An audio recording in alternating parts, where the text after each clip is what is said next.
E aí galera do contexto, tudo bem com vocês? No vídeo de hoje eu vou apresentar a vocês os erros mais comuns em redação. Não são bem os erros, são os problemas maiores aí na construção textual, ok? Se você faz alguma dessas coisas que eu vou dizer nesse vídeo, pare imediatamente. Fique até o final e descubra como vencer, ok?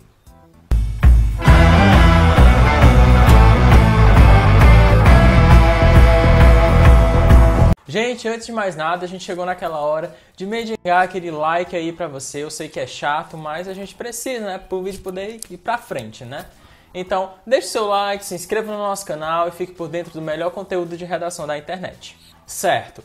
O primeiro problema que eu vou abordar para vocês aqui, por incrível que pareça, ainda é algo muito comum nos textos, nas redações, que é apresentar uma redação sem tese. O gênero dissertativo argumentativo, ele exige uma tese. E o que é a tese? Nada mais é do que o seu posicionamento, a sua opinião sobre o tema. Então, você vai apresentar ali aquele seu juízo a respeito daquele tema que foi proposto para você escrever, ok? E a tese, além disso, é importante para o corretor saber do teor do seu texto. Ou seja, é a vida da redação. A maior parte do problema, às vezes, é porque as pessoas acham que escreveram uma tese, mas na verdade elas não escreveram uma tese propriamente dita. Porque não deram o seu posicionamento ali. Citaram apenas um fato de senso comum. Deixa eu exemplificar para vocês. Por exemplo, o tema bullying. Eu faço a minha abordagem, né, com o artigo 1º da Constituição. Se você ainda não viu nosso vídeo sobre como fazer a introdução, ele vai estar linkado aqui na descrição, ok? Vá lá, dá uma conferida porque ele está muito bom. Continuando, vou fazer minha abordagem com o artigo 1º da Constituição. Então, o artigo 1º da Constituição Federal assegura que todo cidadão tem direito à dignidade. Ok? Terminei minha abordagem, agora eu vou iniciar a minha tese. Primeiro, eu vou fazer aquela tese chula, né?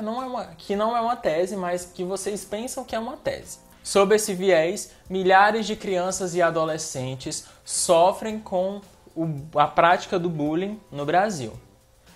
Note que eu não dei nenhuma opinião quando eu citei isso. É uma coisa que todo mundo sabe, né? É claro que as crianças sofrem de bullying, mas e daí? Qual é o problema? Qual a problematização disso? Você não fez. Agora eu vou fazer uma tese, né, do jeito que ela deve ser. Entretanto, a prática do bullying denuncia que esse direito constitucional não é assegurado na prática. Agora sim, eu fiz uma relação com a minha abordagem, que isso é muito importante, a tese e a sua abordagem devem conversar entre si. Dei o meu posicionamento a respeito do tema e ainda dei aí o direcionamento para um possível agente, né, da causa do problema do bullying, certo? O problema número 2 é algo muito presente, praticamente toda a redação que eu pego para corrigir, eu me deparo com isso, eu fico pensando, meu Deus, não, isso não é legal, isso não é certo. Que é o uso da palavra mesmo para substituir um substantivo, para substituir um pronome. Ok? Vamos lá. Você lembra daqueles programas de policial, ou quando tem uma confusão na sua cidade, chama a polícia e você fica lá perto para curiar? E você vê o policial falando, não, nós executamos a prisão do meliante, o mesmo portava uma arma calibre 32. Perceberam que ele usou mesmo para substituir a palavra meliante? Isso é um erro, tá, galera? Você não deve fazer isso. Quando você se deparar nessa situação em que você pensar em escrever a palavra mesmo, você deve dizer assim, não, eu vou usar um pronome do caso reto ou um pronome relativo, que é o que é adequado nesses casos. Geralmente as pessoas usam esse artifício de substituir um substantivo, um pronome pela palavra mesmo, por pensarem que vai ficar mais bonito no texto. Mal sabem elas que estão cavando a própria sepultura. Então, vou dar um exemplo na prática aqui para vocês. Estou escrevendo minha redação e agora eu quero falar que o Estado e a sociedade devem atuar juntos para resolver o problema. Então, eu vou lá e falo. O Estado e a sociedade são fundamentais nesse panorama. Os mesmos devem atuar em conjunto para mitigar essa problemática. Tá certo, gente? Não. O que eu colocaria? Eles. Eles devem atuar em conjunto para mitigar essa problemática. É mais simples e é bonito e é o certo. Não tentem complicar a redação de vocês, gente. Menos é mais. E se você quiser deixar ainda mais bonito, coloque um pronome relativo. Os quais devem atuar em conjunto para mitigar essa problemática. Isso sim vai deixar o seu texto bonito de se ler e com uma coesão ótima. O seu corretor vai adorar. Um grande problema também é quanto ao uso dos conectivos na redação. O que são os conectivos? Geralmente os conectivos são conjunções, né, que possuem aí cada um tem o seu valor semântico de adição, de comparação, conclusão. Então, esses conectivos, eles são utilizados para fazer aí a conexão entre duas orações em um período composto e para dar também uma coesão para o seu texto. No Enem, tem a competência 4, que é a competência da coesão, onde são analisados esses conectivos, certo? Então, o grande problema é que as pessoas muitas vezes não usam esses conectivos ou elas usam os conectivos da maneira errada, o que é pior ainda. Vou dar um exemplo para vocês. Estou escrevendo aqui o meu texto, terminei de fazer a minha introdução. Agora eu vou fazer o desenvolvimento 1. Aí no começo a pessoa já papoca lá, entretanto. Entretanto, esse não é o conectivo certo para você utilizar. Entretanto, é um conectivo de oposição. Como é que você vai se opor à sua tese, que é o que você vai defender no seu texto? Isso não faz sentido. Então vale a pena você dar uma olhada aí, dar uma pesquisa sobre os conectivos. Se vocês quiserem, a gente pode fazer um vídeo só sobre isso, porque é uma parte crucial do seu texto.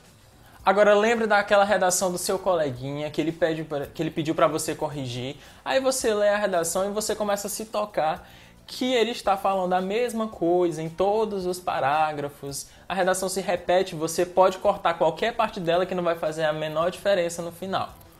Isso é indício de que o seu colega não tem repertório sociocultural. O que é o repertório sociocultural? São todos aqueles conhecimentos de mundo, né? Outras áreas do conhecimento que você traz e aplica dentro da sua redação. Alusões históricas, citações filosóficas, interdisciplinaridades com a sociologia, cultura pop, enfim. Tudo isso é repertório sociocultural e deve estar presente na sua redação, uma vez que em muitos exames existem competências que pontuam apenas isso, ok? E além do mais, o repertório sociocultural é importantíssimo para você fazer um link com a sua argumentação e deixar o seu texto muito mais estruturado. Agora, gente, não adianta também você ter um repertório sociocultural fraquinho, né? Um repertório sociocultural batido. É o seu futuro que está em jogo, então você tem que ir lá e ter as melhores armas na manga. No ano passado, especulou-se muito sobre o tema da redação ser suicídio, ok? E de repente começou uma enxurrada de coisas na internet sobre a série 30 Reasons Why, né? Lembra da Hannah Baker? Pois é. Se você colocaria isso na redação, pense comigo. Uma coisa que a massa vai colocar lá, você não vai pressionar seu corretor. Seu corretor vai chegar no seu texto e vai pensar, meu Deus, de novo eu vou ter que ler sobre essa tal de Hannah Baker, ele não aguenta mais. Então, busque aí umas coisas mais específicas. Gente, é revolução industrial, a pessoa papoca em tudo. Aquelas frases batidas do Aristóteles. Gente, procure ser mais específico, por favor. Agora, esse com certeza é um dos piores problemas em redação. Deve estar aí no top 3 dos problemas da redação, que é a argumentação falha. A argumentação é uma parte importantíssima do seu texto, uma vez que você vai utilizá-la para defender a sua tese e em cima disso, elaborar a sua proposta de intervenção, né, na conclusão. Então, lembre-se sempre de duas coisas. A sua argumentação vai surgir a partir de uma indagação. Você vai se questionar por que um problema existe e você vai me responder isso lá no seu parágrafo de desenvolvimento, sempre me dando exemplos, né, bem plausíveis, e aí você estará argumentando de maneira sensacional. E uma segunda coisa que eu já falei anteriormente, que ela deve fazer link com o seu repertório, com a interdisciplinaridade que você trouxe naquele parágrafo, ok? Eu vou dar um exemplo para vocês. Vamos pegar aqui o tema doação de órgãos, por exemplo. eu vou usar a interdisciplinaridade do SUS. Então eu vou falar. O SUS, Sistema Único de Saúde, foi criado em 1988 com o intuito de garantir, de assegurar um acesso igualitário, universal e eficaz aos serviços de saúde, dentre eles o transplante de órgãos. Ponto. Fiz a minha interdisciplinaridade. Agora é a hora de argumentar. Primeiro eu vou fazer uma argumentação falha, certo? No entanto, grande parcela da população ainda não tem acesso a esses serviços de saúde, o que ocasiona uma grande fila de espera para transplante de órgãos. Perceba que eu mais uma vez citei apenas um fato. Todo mundo sabe que as filas de transplante são enormes. E isso não acrescenta em nada no sentido do seu texto. Você não argumentou, ok? Agora eu vou fazer uma argumentação da maneira correta nesse caso. No entanto, a insuficiência de estratégias estatais com o fito de incentivar doações de órgãos na população apresenta-se como um entrave à redução da fila de espera no Sistema Único de Saúde, SUS. Ok? Veja como agora eu fiz aquilo que eu disse para você fazer. Você questionou por que aquele problema não está acontecendo, por que não está funcionando aquela estratégia.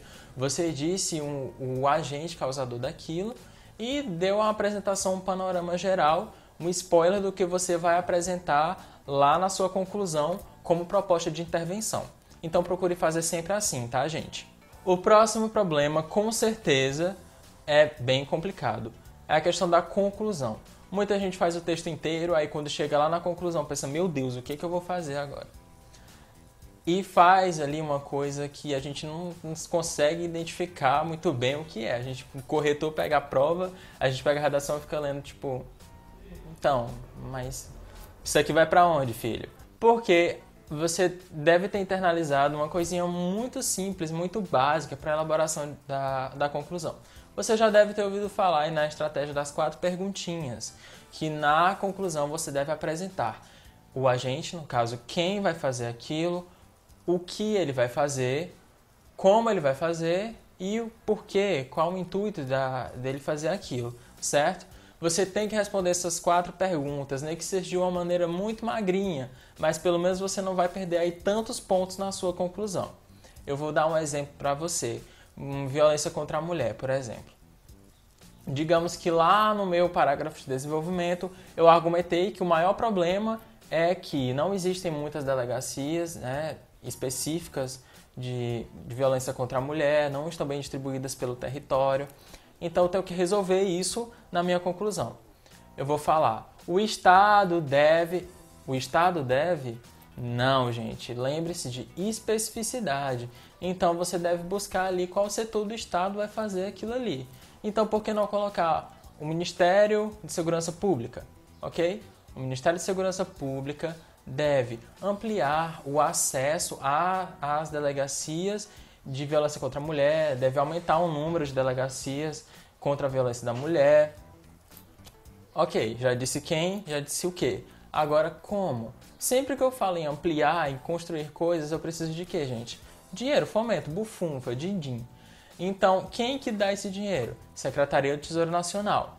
Por meio da Secretaria do Tesouro Nacional, com o intuito, né, de ampliar as denúncias desse tipo. Ok? Veja como eu respondi as 4 perguntas. De uma maneira bem compacta, mas respondi as 4 perguntas. E é isso que você deve buscar sempre no seu texto, ok? Agora pense naquela pessoa que escreveu toda a redação maravilhosa, assim, parabéns, cara, você é o bichão mesmo. E aí quando vai ler a redação era para escrever sobre A, a pessoa escreveu a redação inteira sobre B. É a tal da fuga do tema, gente. Muito cuidado com isso. A fuga do tema zera a redação. Eu lembro, eu não vou muito longe não. No Enem de 2014, o tema foi publicidade infantil. Deixou muita gente de cabelo em pé esse tema. Era para você falar sobre publicidade infantil, publicidade direcionada ao público infantil. Aquelas propagandas loucas do Disney Channel, que as meninas parecem que tomaram um monte de açúcar, ficam lá com aquelas massinhas. Pois é, publicidade infantil, a publicidade apelativa para as crianças. E não sobre publicidade feita por crianças. Então muita gente escreveu lá a redação sobre a Maísa, sobre Selena Gomez e a pessoa se deu mal, né? Porque fugiu do tema totalmente. Então muito cuidado. Você deve olhar ali para a proposta, bater o olho e já pensar assim, é isso aqui. Caso você ainda não tenha essa habilidade, que você só vai desenvolver treinando bastante redação, vai lá nos textos motivadores. Os textos motivadores servem para isso. Não ignorem eles, por favor. Eles estão lá para lhe auxiliar, para lhe um guia espiritual praticamente, para lhe mostrar aí o caminho de como você, do que você vai escrever na redação, do teor da sua redação, ok? Então, gente, esse foi o vídeo de hoje. Eu espero que eu tenha ajudado vocês de alguma forma e continuem nos acompanhando aqui, deem as suas sugestões de vídeos aqui nos comentários, o que vocês gostariam de ver aqui, porque a gente está nessa vibe de fazer o que vocês pedem, ok? E muito obrigado, até a próxima!